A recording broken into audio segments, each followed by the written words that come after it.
Ustaad Bhagat Singh movie review. Sorry కొంచెం late అయింది. ఏంటంటే ఇట్స్ ఎంటర్టైనింగ్ ఫిల్మ్స్ కొన్ని ఉంటాయి. ఇది టైరింగ్ ఫిల్మ్ అనమాట. బాగా అలసిపోయాను, నిన్నే చూశాను. కానీ అసలు సినిమా చూసి వచ్చాక నాకు అసలు ఏమో అండి, some films drain the energy out of you, brain rot సినిమాల టైప్లో అనమాట. అలాగే దురంధర్ చూశాక ఈ సినిమా చూసామనుకోండి, అరే ఏం సినిమారా నుంచి ఏ సినిమారా అనే టైప్లో వెళ్ళిపోద్ది అనమాట. హరీష్ శంకర్ గారికి అయితే ఒకటే అండి, దండోరా దూత, అంతే. ఇంకా cinema super sir, direction super, అద్భుతం. హలో గైస్, వెల్కమ్ టు బరల్ పిచ్ మీటింగ్స్. కొత్తగా చెడితే లైక్, షేర్, సబ్స్క్రైబ్ చేసుకుంటే వెళ్ళండి. కేసు మ్యాటర్లో కూడా ఒక మంచి అప్డేట్ ఉంది, త్వరలో వదులుతా అనమాట. అప్డేట్ ఏంటి అని చెప్పి ఇప్పుడు చెప్తే బాగోదు, స్పాయిలర్స్ అనమాట. సరే, ఇంకా ఈ సినిమా దగ్గరకు వచ్చేద్దామండి. Ustaad Bhagat Singh most anticipated, awaited film అని కొందరు అనుకుంటున్నారు, బట్ నాకైతే అలా లేదు. And this one more reason అండి, ఎందుకు ఇంత లేటుగా అంటే, నాకు ఫస్ట్ ఆఫ్ ఆల్ అసలు $20 వర్త్ అనిపించలేదు. At the same time Dhurandhar 4 hours, so ఇది కొంచెం లేట్ అయితే ప్రైస్ తగ్గిపోద్దిగా. సెకండ్ డేకే ప్రైస్ తగ్గించారండి. సో ఒక సినిమా బాగుంది, బాగా వెళ్తుంది అన్నప్పుడు యూఎస్లో నేను చూసినంత వరకు అయితే పాసెస్ ఎనేబుల్ చేయరు. ఓ ప్రైస్ ఒక 1 week 2 weeks తర్వాతే చేస్తారు, ఎందుకంటే ఎలాగో బుక్ చేస్తున్నారు కదా, హైప్ ఉంది కదా అని. ఈ సినిమాకి ఫ్యాన్స్ కూడా అంత హైప్ లేదండి, అట్లీస్ట్ నాకు తెలిసిన వాళ్ళకి. అండ్ థియేటర్ ఫిల్ అవ్వడం కానీ, థియేటర్లో అరుపులు కానీ తెలుస్తుంది కదా.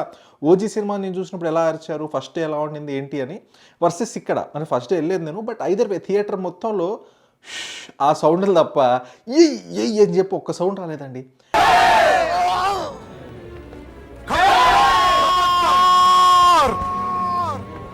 అంటే ఇట్స్ చెప్పగా ఎంటర్టైనింగ్, అది టైరింగ్ ఫిల్మ్ ఇది.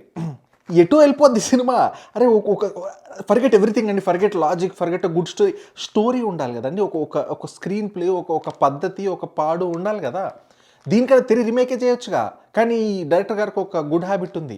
ఆ గుడ్ అండ్ బ్యూటిఫుల్ హ్యాబిట్ ఏంటంటే, ఎక్సలెంట్ సినిమాను కూడా గబ్బు లేపుతారు రీమేక్స్తో. గబ్బర్ సింగ్ ఒకటి ఎలానో వర్కౌట్ అయింది అంతే. ఆ గద్దలకొండ గణేష్ అంతే.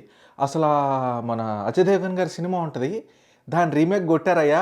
ఈ సినిమా చూడకన్నా ముందు ఆ సినిమా చూసా, అసలు ఎంత తక్కువ మిస్టర్ బచ్చన్.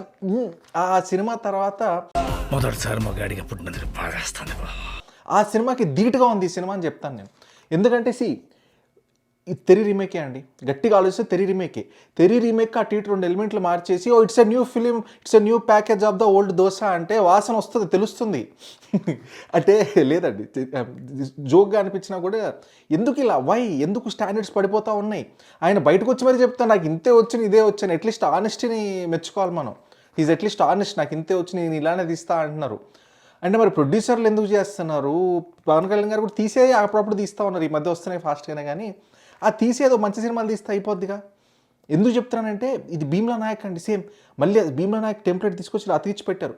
ఎందుకంటే ఒక మన అండర్ ప్రివిలేజ్డ్ ట్రైబల్ కమ్యూనిటీ నుంచి వచ్చిన ఒక police officer, again whose orphan. అది భీమ్లా నాయక్ సేమ్ యాస్టీజ్ ఉంటుంది. ఆ భీమ్లా నాయక్ సీల్ తీసుకొచ్చి పెట్టినా బాగుంటుంది, అట్లీస్ట్ విజువల్ లేదు కొంచెం బాగుంటుంది. ఇక్కడ విజువల్స్ కూడా కెమెరానో లైటింగో అది ఏందో మనకు తెలియదు, కానీ అవుట్పుట్ చూస్తే మాత్రం ఆ టీవీ సీరియల్కి కొంచెం ఎక్కువ, సినిమాకి తక్కువ టైప్లో ఉంది. అంటే మీరు ఒకసారి వెళ్ళి భీమ్లా నాయక్ చూడండి, ఇక్కడ చూడండి, ఆ సీన్లో ఏదో సంథింగ్ ఈజ్ ఆఫ్ అన్నట్టు అనిపిస్తుంది, ఏదో సర్దేశారు అన్నట్టు. సెట్ పీసెస్ కూడా అలానే ఉంటాయి. మళ్ళీ ఇదంతా ఎటుడే వెళ్ళిపోతుంది అన్న కదా, పోలీస్ అంటారు, టెర్రరిస్టులు. అసలు టెర్రరిస్టులు ఎందుకు వచ్చారయ్యా ఈ సినిమా? నాకు అసలు అర్థమే కాదు. అంటే ఒక CM candidate of a state, అది కూడా తెలుగు స్టేట్స్, ఎవడన్నా గుండాలు పంపిస్తాడు, పోలీసులు పంపిస్తారు. మోస్ట్లీ అంతే జరిగింది. ఇప్పుడు ఏంటంటే, ఇప్పుడు సీఎం ఉన్నాడు, కరెక్ట్ సీఎం ఉన్నాడు, వాడికి అగేన్స్ట్కి వెళ్తే ఏం చేస్తాడు, రౌడీలు పంపిస్తాడు. తెరి సినిమాలో కూడా రౌడీలే పంపించారు. ఈ సినిమాలో కొత్తగా టెర్రరిస్ట్ లేడికలు వచ్చిర్రా. ఆంధ్ర తెలంగాణలో అడవుల్లో, ఏది నల్లమల్ల అడవుల్లో, సమ్ అడవుల్లో టెర్రరిస్ట్ క్యాంప్ ఉంటుందంట. మన సీఎం క్యాండిడేట్ ఫోన్ చేస్తే వీళ్ళు ఉసుకో అని చెప్పి జీపులు వేసుకొని AK-47 వేసుకొని వెళ్తారంట నచ్చిన లొకేషన్లకి అటాక్ చేయడానికి. సిటీలో వస్తారు, ఊర్లలోకి వస్తారు. ఒరే ఏంట్రా, ఏం జరుగుతుందిరా? సరే, ఈ టెర్రరిస్ట్ ప్లాట్ కొంచెం డీప్గా వెళ్దాం. అది చాలా ఫన్నీగా ఉంటుంది. ఈ చాలా షూటింగ్ గన్ లాజిక్లు ఉంటాయి కదా. ఈ సినిమాలో అరే అంటే ఓకే, ఈ సినిమాలో ఆ బార్ కొంచెం తగ్గిద్ది. బార్ కూడా చాలా పాత సినిమాలో కానీ ఇక్కడ షూట్ చేస్తే నుదుటి మీద బొట్టులాగా వెళ్తుంది. ఇందులో సింబాలిక్గా కూడా ఓ క్యారెక్టర్కి ఇలా తగ్గిద్ది నుదుటి మీద, ఇంపార్టెంట్ క్యారెక్టర్కి. మీకు సినిమా చూస్తే క్లారిటీ వస్తుంది. అరే అసలు ఏం చేసి వాడు పెద్ద స్నైపర్ అయితే కూడా అసలు ఇక్కడ తగలదు అసలు.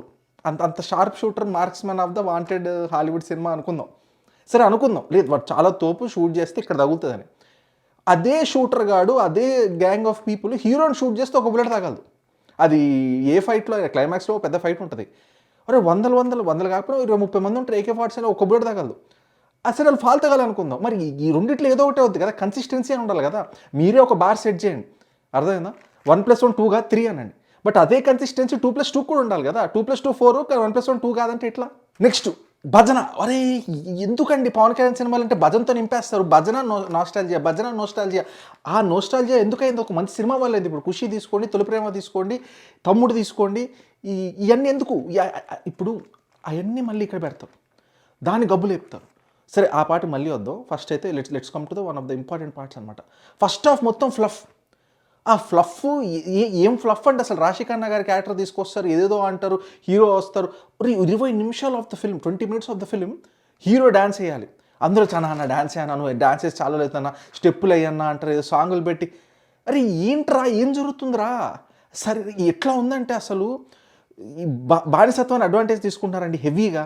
అది చూస్తారులే, ఆయన నడుస్తే చాలులే, ఆయన పాడితే చాలులే, అండ్ జనాలు ఉన్నారు అలా, అంతేరా మా అన్న నడుస్తే చాలంటారు.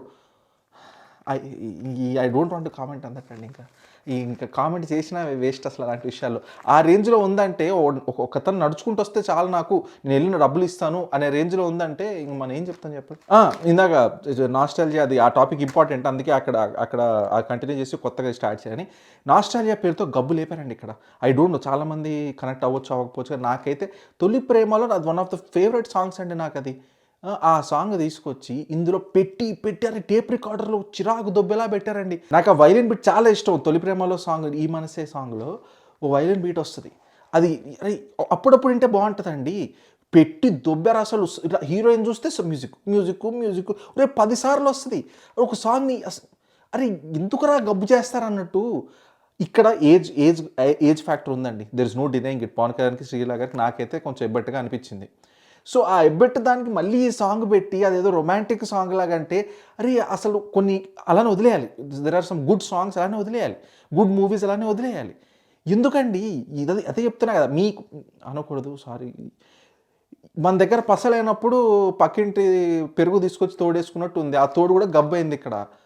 సో ఇట్స్ ఓకే, మీరు ఏదో మంచి చేస్తాను అనుకుంటున్నారు కానీ నాకైతే అది రివర్స్ అయింది. మళ్ళీ పవన్ కళ్యాణ్ గారు, నేను కొన్ని మీమ్స్ అయినా చూస్తూ ఉన్నాయి, ఏంటంటే పవన్ కళ్యాణ్ గారు చాలా బెస్ట్ లుక్, యంగ్ లుక్ అంటారు. మీకు అర్థం కావట్లేదా, లేకపోతే రుద్దడమా, లేకపోతే పెయిడా, నాకు అర్థం కావట్లా. అక్కడ క్లియర్లీ విఎఫ్ఎక్స్ అయ్యా, మొహానికి విఎఫ్ఎక్స్ వేస్తున్నారు. ఇది నాట్ జస్ట్ పవన్ కళ్యాణ్, చాలామంది హీరోలకి వేస్తున్నారు ఈ మధ్య. ఆ ఫిల్టర్లు అవి ఇవి వేస్తున్నారు. ఈ సినిమాలో కొన్ని యాంగిల్స్లో గడ్డం ఉంటుంది కదా, ఇక్కడ నాకు బ్లాక్గా కనిపిస్తుంది కదా, అలానే ఆయనకు కూడా స్టబుల్ ఉంటుంది. ఆ స్టబుల్ కూడా స్కిన్ కలర్ అయిపోద్ది. మీరు కొన్ని సీక్వెన్సెస్ ఓటీటీకి వచ్చినప్పుడు చూడండి, అది ఎందుకు అయిందిరా అంటే ఫిల్టర్ అతిగా అప్లై చేయడం వల్ల ఈ బ్లాక్ పార్ట్ ఆఫ్ ద గడ్డం కూడా తెల్ల స్కిన్ కలర్ అయిపోద్ది. ఇంక దాన్ని మీరు ఇంకా వాటర్ లుక్ అంటే ఏం చెప్తామండి అసలు. సరే మళ్ళీ ఏదో కావాలని పెట్టినట్టు కొన్ని త్రివిక్రమ్ గారి సినిమాలో డైలాగ్స్ ఉంటాయి, అలా ప్రాస్తాలు అలా వెళ్ళిపోతూ ఉంటాయి కొన్ని సినిమాలు. ఇప్పుడు ఈ మధ్య పాత సినిమాలు చెప్తున్నా, అది మీరు చాలా నోటీస్ చేస్తే కానీ అరే బాగుంది కదా అన్నాడు. ఇక్కడ ఏంటంటే పెట్టాలి, ప్రతి దాంట్లో ప్రాస పెట్టాలి. మళ్ళీ ఆయన జోకేస్తారు, ప్రాసతో ప్రాణం వద్దురా అని. అదేదో మీకున్న బాగుండి అనిపించింది నాకు. అరే ఎన్ని ప్రాస డైలాగ్ పెట్టాలని పెట్టేట్టు ఉంటుంది, అబ్బా మళ్ళీ పడిందో డైలాగు అన్నట్టు. అండ్ కన్సిస్టెన్సీ, అరే క్యారెక్టర్ ఒకటి రాసుకున్నప్పుడు జనాలకి ఏం కావాలో కాదు, క్యారెక్టర్ ఏం చేయాలి, ఆ క్యారెక్టర్ ఎలా చేస్తుంది, అలాంటి సినిమాలు తీయండి. అలాంటి సినిమాలకి డబ్బులు వస్తాయి, అలాంటి సినిమాలే. Generation has change. 10 ఏళ్ళ తర్వాత కూడా అదే తీస్తా అంటే ఎట్లా? ఇదంతా రోత ఈజ్ సెగ్వే ఫర్, నేను చెప్తాను ఎందుకు అని. ఇది మళ్ళీ మీకు చాలామందికి ఏంటంటే అరే గన్ అంటారు. ఈ సినిమాలో ఆయన పోలీస్ ఆఫీసర్ అండి, ఓకేనా?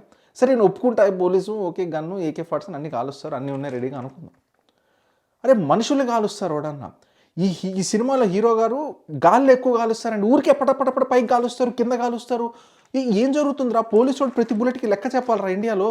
సరే అది పక్కన పెడదాం, అది కూడా వదిలేస్తాం. సరే ఇంకా hero is the powerful of the man of the గాల్లో కాలుస్తారు ఆఫ్ ద అనుకుందాం. ఒక సీను అదే చెప్తాం, అవసరం లేని సీన్. ఎవరో ఇద్దరు కమెడియన్స్, జబర్దస్త్ కమెడియన్స్ కూర్చొని కాఫీ షాప్లో ఏంది ఇండియా అది ఇది అని చెప్పి ఎవడు మాట్లాడాలా వీళ్ళు అలా మాట్లాడుతూ ఉంటారు. సీన్కి సినిమాకి సంబంధం లేదు, అదంతా అలా ఒక సీన్ ఉంటుంది అంతే. అదేదో పిచ్చి పిచ్చిగా మాట్లాడుతుంటారు. మన ఉస్తాద్ ఉంటారు కదా పక్కన కూర్చొని దేశభక్తి దేశం అంటారు. ఓకే, అలాగే ఓ 2 పీకన్నా చెప్పండి. లేదు గన్ను తీస్తారు, డైరెక్ట్ గన్ను తీసి పటపట కింద కాలుస్తారు, గాల్లో కాలుస్తారు. పబ్లిక్ ప్లేస్ కాఫీ షాపు ఏంటంటే అది తక్ లైఫా? అది పిచ్చితనం, ఎర్రితనమా చెప్పండి? అలా ఇష్టం వచ్చిన గాల్లో ఎవడు కాలుస్తాడు చెప్పండి? Disciplined person who is a sincere guy will do that చెప్పండి? ఎక్కడైనా జరిగిందా ఇండియాలో ఇలాంటి సిచ్యువేషన్ చెప్పండి? గాల్లో ఇలా పోలీసుడు చిల్లెలా కాల్చేస్తారా ఊరికే? మళ్ళీ ఇదే అనుకుంటే శ్రీలీల గారు కూడా కాలుస్తారు హీరో గారిని తీసుకొని గాల్లో పబ్లిక్ ప్లేస్, అది కూడా పార్క్లో. అది కూడా ఏంటి తొలి ప్రేమ సాంగ్ జరుగుతుంది. ఎంత ఒక గీత గీస్తామండి సర్రా బాబు, ఇది ఒక ఈ సినిమా నుంచి ఎక్స్పెక్టేషన్ ఇంకొంచెం కింద గీసుకుందాం, ఇది ఒక మాస మసాలా అంటే ఇంకొంచెం కింద గీత గీసుకుందాం. ఆ గీత కిందికి తవ్వేస్తున్నారు, అండర్ గ్రౌండ్కి తీసుకెళ్తున్నారు బార్ని. ఎంటర్టైనింగ్ సినిమాలు ఉండొచ్చండి, మాస్ మసాలా సినిమాలు ఉండొచ్చండి. మొన్న లాస్ట్ 2 years బ్యాక్ బాలయ్య గారితో సినిమా వచ్చింది డాకు మహారాజు, అది బాగుంటుంది. దాంట్లో చాలా ఇది తీసుకుంటారు, చాలా సేమ్ అదే యాక్షన్ ట్రోప్ అంతా ఉంటుంది, సేవియర్ ట్రోప్, కానీ బాగా తీశారు. మాస్ మసాలానే బాగా తీశారు. అలాంటి ఎందుకు తీయలేకపోతున్నారు? అది చెప్పండి, గివ్ మీ అన్ ఆన్సర్ అంటే. మాస్ మసాలా అంటే ఇలానే ఉంటుందా, మీ లాజిక్లు ఎట్లా అడుగుతారా అంటారు. మరి ఈ సినిమా ఎందుకు ఇలా ఉంది చెప్పండి. అండ్ వద్దులేండి, ఎంత డీప్గా వెళ్ళి ఎన్ని లాజిక్స్ ఆలోచిస్తుంటే it is not even worth it అండి. ఇట్ ఈస్ దిస్ మూవీ మంచి సినిమాలు పక్కన పెట్టండి, దీని కంపారిజన్లో దగ్గరున్న సినిమా ఈజ్ మిస్టర్ బచ్చన్ నా దృష్టిలో, అంతే. అక్కడ హీరో మారింది అంతే. ఇక్కడ పవన్ కళ్యాణ్ గారు ఉన్నారు కాబట్టి ఆయనకు ఫ్యాన్ బేస్ ఉంది కాబట్టి వాళ్ళు ఇంకా లేదు బాగానే ఉంది బాగానే ఉంది ఇదే రచ్చ. అదే ఎనీ అదర్ హీరో ఇప్పుడు రవితేజ గారికి ఎలా అయిందో అలానే రవితేజ గారి రేంజ్ హీరో గారు ఎవరైనా ఉన్నారనుకోండి ఇక్కడ, సేమ్ ఆల్ వాష్అవుట్ అయిపోయేది సినిమా. బట్ ఓకే, ఇవన్నీ వాష్అవుట్లు అయినా మనకి ఎందుకులే కానీ, దట్ ఈస్ ఇర్రెలెవెంట్. మనకి నచ్చిందా లేదని మాట్లాడుకోవాలి, sorry for that. But okay, నాకేమనిపిస్తుంది అంటే సినిమా బ్రెయిన్ రాట్ సినిమా అండి, అంతే. వెళ్తే 2 బ్రెయిన్ సెల్స్ దొబ్బుతాయి అన్నట్టుంది నాకు సినిమా. ఇంకోసారి అసలు నేను డేర్ కూడా చేయను ఓటీటీలో. మీకే అనిపించింది, మీరు చూసుంటారు, చాలామంది చూసుంటారు, కింద రాయండి మీకే అనిపించింది ఉస్తాద్ భగత్ సింగ్ మూవీ రివ్యూ ఇలాంటి. సరే పోనీ కొంతమంది డిఫెండ్ చేసే వాళ్ళు ఉంటారు, నాకు మా ఫ్రెండ్ ఒకటి చెప్పాడు ఇది బాగుందంట కదరా, అది డిఫెండ్ చేసేవాళ్ళు పోనీ గుండె మీద చేసుకొని చెప్తారా, పోనీ రాయండి అది కూడా కింద కామెంట్. లేదు మా హీరోకి ఇలాంటి సినిమానే పడాలి, ఇవే సినిమాలు ఇలాంటి సినిమాలు 10 వస్తాయి next, this is what we want అంటారా? Will see. ఇంకా జనాలు ఎలా చెప్తాను కదా, జనాలు చూస్తూ ఉంటే డబ్బులు ఇస్తూ ఉంటే వాళ్ళు చేస్తూనే ఉంటారు. సో ఇది మన రివ్యూ ఆఫ్ ఉస్తాద్ భగత్ సింగ్.